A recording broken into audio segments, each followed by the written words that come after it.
Hello and welcome to Math with Mrs. Havrilla. This is Mrs. Havrilla, and today we're going to be working on Unit 4, Lesson 13. In this lesson, we continued dividing using the partial quotient strategy, and we checked our work by estimating. So that's what we're going to be doing today. Starting with number 1, it says select all of the expressions that are reasonable estimates for the expression below.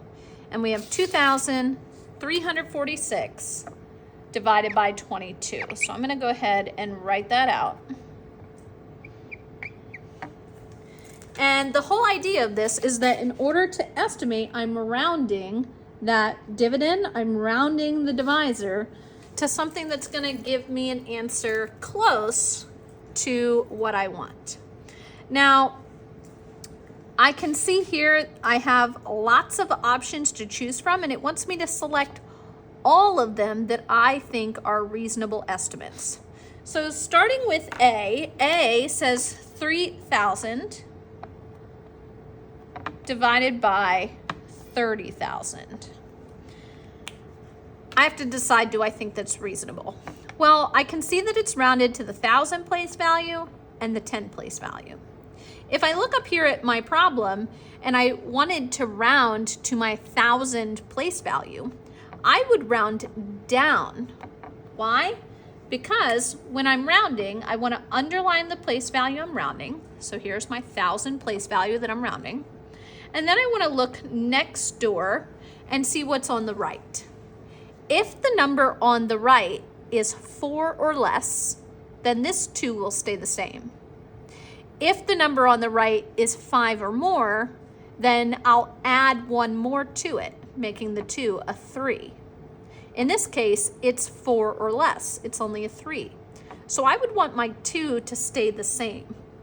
That means I probably wouldn't want to round my 2,346 up to 3,000.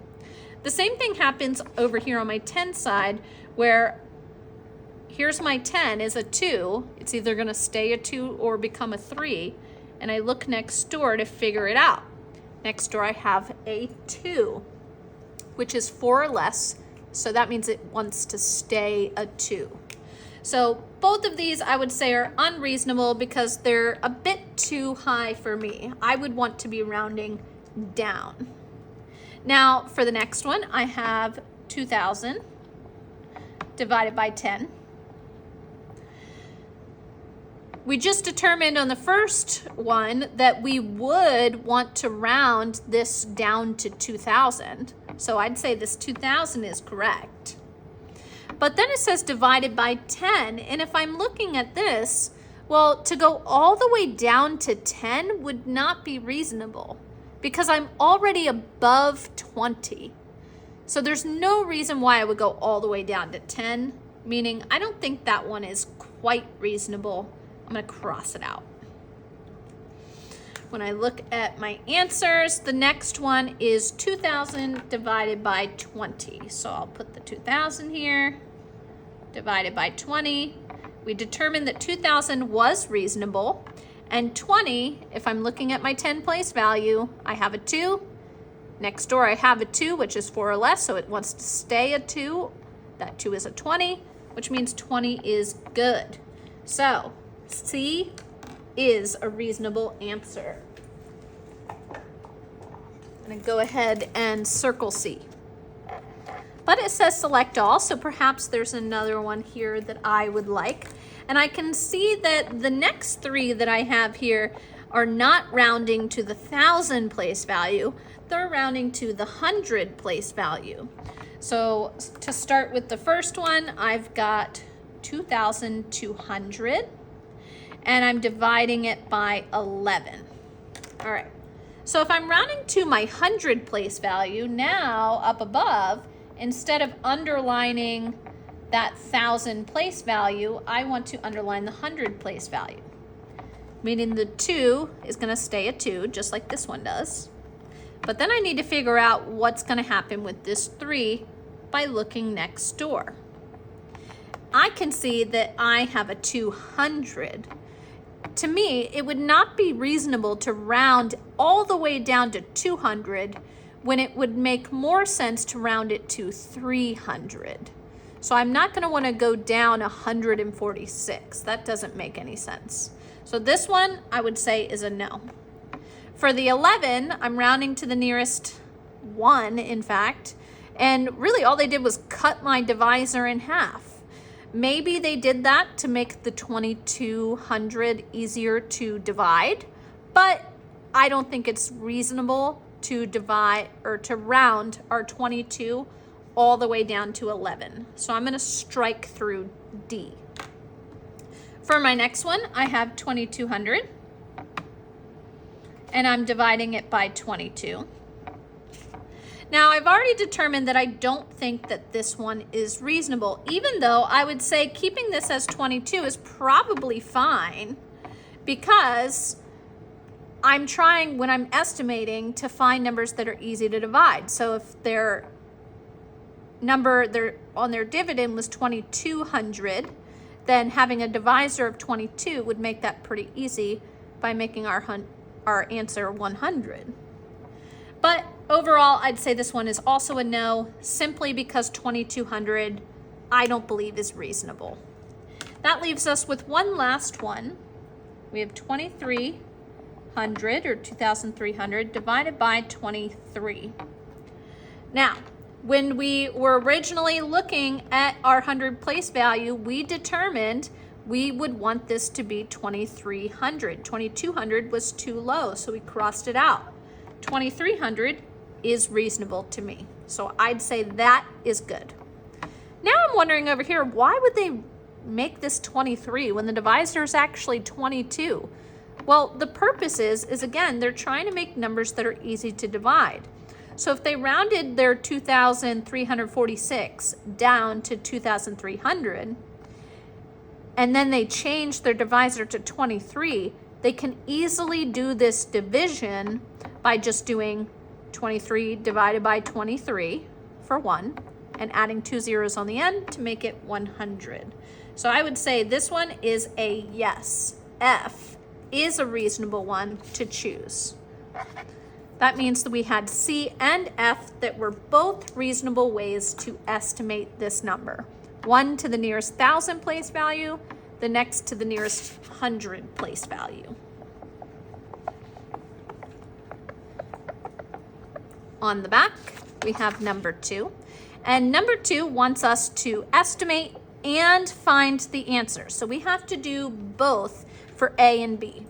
I'll start by writing out the equation for A. We have 924 divided by 33. And if I'm estimating, that means I'm trying to find numbers that are easy for me. So what's easy for me? Well, rounding to the nearest 100 is easy, so 900. Rounding to the nearest 10 is also easy for me. Makes these numbers very simple because 9 divided by 3 works. It's a divisible number. What is 900 divided by 3? Well, 9 divided by 3 is 3. I know that because 3 times 3 is 9. And then if I'm using that rule of zeros and I take these 2 away, it leaves an extra 0 here. So I'll add that extra 0 on, meaning that my answer would be 30. And I can check that by doing 30 times 30. So 30 times 30 would be 3 times 3 is 9, and put 2 zeros on the end would give us 900. So my estimated equation that I'm gonna write here on my line is 900 divided by 30 equals 30. This is the estimate, which means my answer is gonna be somewhere around 30. It's not gonna be exactly 30, but it's gonna be close or reasonably close. Now I can go ahead and set up my partial quotient algorithm. So I'm building my little house here. And what I'm trying to do is I'm trying to figure out, can 33 go into 924? Well, let me go ahead and look at it as if it's 92. How many times could 33 go into 92? Well, if I count by 33s, I get 33, 66, 99. 99 is too much. I only have 92. So I'll stop at 66. That's 2 groups of 30. So I'll do 33 times 2. 33 times 2 is 66, and I'll put that under the 92. But I can see I have this open space here that I need to fill in with a 0. If I fill in a 0 on my product, I have to put a 0 onto my factor here. That means 33 times 20 is 660. So I'll start by subtracting 660 from that 924. That's going to require me to do a little bit of regrouping here. And I end up with 264. In order to figure out my next one, well, I can't just underline my first 2 digits again because it's only 26 and I have 33, which means I have to think about the whole 264. But I'm going to use a little trick. In my head, I know that 33 times 10 is 330. And I can do that in my head by just putting a 0 onto the end of the 33. 330 is too much, but I could split that in half. If I split 10 in half, it becomes 5. So let me go ahead and try 33 times 5. To do that, all I have to do is split my 330 in half. Half of 300 is 150. Half of 30 is 15. So 150 plus 15 is 165 that I'm going to go ahead and subtract.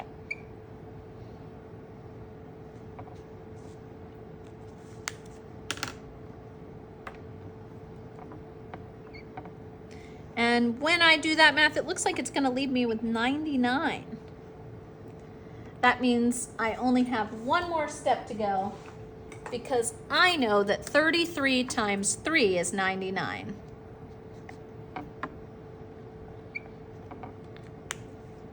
And I can subtract to 0. But I'm not done because I need to add up my groups of 33. Here they are. So I have 20 plus 5 plus 3, which gives me a final quotient of 28. Make sure on your paper that you're showing me the entire problem. Don't just put 28 in a box like I am. You need to show me all of the work, please. All right, for B, I'm going to go ahead and start the next problem. For this one, it looks like we have a 4-digit dividend divided by a 2-digit divisor. So I have 1,170 divided by 26. So I'm looking at this, and normally I would start by underlining, but I only have 11 here. And 11 can't go into 26. So I'll go ahead and underline the 7 as well, making it 117. And I'm going to think in my head, how many times does 26 go into 117? Well, because I know my 26 times tables, I know that 26 can go in 4 times. And I'm actually doing that by doing my 25s times tables. So I know that 25 times 4 is 100, right? So that if I do 26 times 4, all I have to do is add 4 onto that. That means it's going to give me 104. So I'll put the 104 here. But again, I have a 0. So what am I going to do? I'm going to add a 0 onto my 4, making it 40. And I'm going to add a 0 onto my 104, making it 1,040. So that means 26 times 40 equals 1,040. I'll go ahead and subtract. when I subtract, it looks like I'm going to end up with a 0, a 3, a 1, and that's it, 130. So now I need to figure out how many times does it fit in. Well, I already knew that 26 times 4 was 104, and that only leaves me another 26 to get up to 130. So I can do 26 times 5. And 26 times 5 will give me 130 to subtract. I've made it to 0. So now my last step is to add together my groups of 26, and that's going to give me 45. That is my answer for B. Oh, but it did just occur to me that I did not estimate first. And remember, it wants us to estimate and find the quotient. So let me go ahead and put my estimate down below and see, had I estimated first, would it have given me a pretty close answer as well? So for the estimate, I'm going to take my 1,170 and I'm just going to make it, I'm actually going to round it up this time to 1,200. And then I'm going to round my 26 down to 25. And I'm going down to 25 because my 25's times tables are kind of easy for me because I know that in 100 there are 4 25s. Okay? So if in 100 there's 4 25s and I have 12 hundreds, well, I can just keep following that pattern. So 200 would be 8 25s. Just counting, taking this number, multiplying it almost like times 4. So if I followed that pattern, I would say 1,200. 12 times 4 is going to give me 48 sets of 25, which means my estimate is 48. Just an interesting strategy that I used in my head. You don't have to do it that way for sure. But my estimate ended up being pretty close. 48 is close to 45, and I'll make sure I write that 1,200 divided by 25 as my estimate. We're already on the last problem. Last problem, it looks like a word problem. It says that a student was given the following question on a test. It says that it wants us to explain and or show the student how to find the correct answer without doing division. Well, what is that question? It's kind of small, especially if you're watching on your channel there, but it says, what is the value of the expression shown below? And it gives us the equation 2,158 divided by 26. And then we have answers A through D, with it options being 80, 83, 86, and 89. But they want us to divide without using division. That's an interesting thing that they want us to do. So what could I do instead? I could multiply. I could take each of my options and multiply it by the divisor and see if it gives me this answer. So let's start with the first one. The first option, A, is 80. So I'll take the divisor, 26, and I'll multiply it times 80. If it gives me this answer, then I know it must be right. 0 times any number is 0. So I'm just going to kind of put some zeros in there. And then I'm going to go to my 80. Because the 8 is in the 10 place value, the first answer has to go in the 10 place value, meaning I need a 0 as a placeholder in my 1. And now I can do 8 times 6, which is going to give me 48. So I'll place the 8 and carry the 4. And then 8 times 2, which is 16, plus 4, which is 20. That means 80 gives me a dividend of 2,080. So that can't be right because I need 20 2,158. So I'm going to strike out that 80. Can't be 80. It's going to have to be more than 80. All right, so let me try that again with the next number. The next number for B is 83. Maybe the 83 will give me the right answer. I'll do 3 times 6 to get 18, placing the 8 and carrying the 1. I'll do 3 times 2 to get 6, plus 1 to get 7. And now that I use that 1, I'll get rid of it. Now I'm on my second partial product, which means I need a 0. I'll do 8 times 6, which is 48. So place the 8, carry the 4. 8 times 2, which is 16, plus 4, which is 20. And then I'll add these together. I get 8 in my first column. In my second column, I get a 5. I have to carry a 1. I get 1 and 2, which means I got 2,158, which is my dividend, which means 83 must be my answer.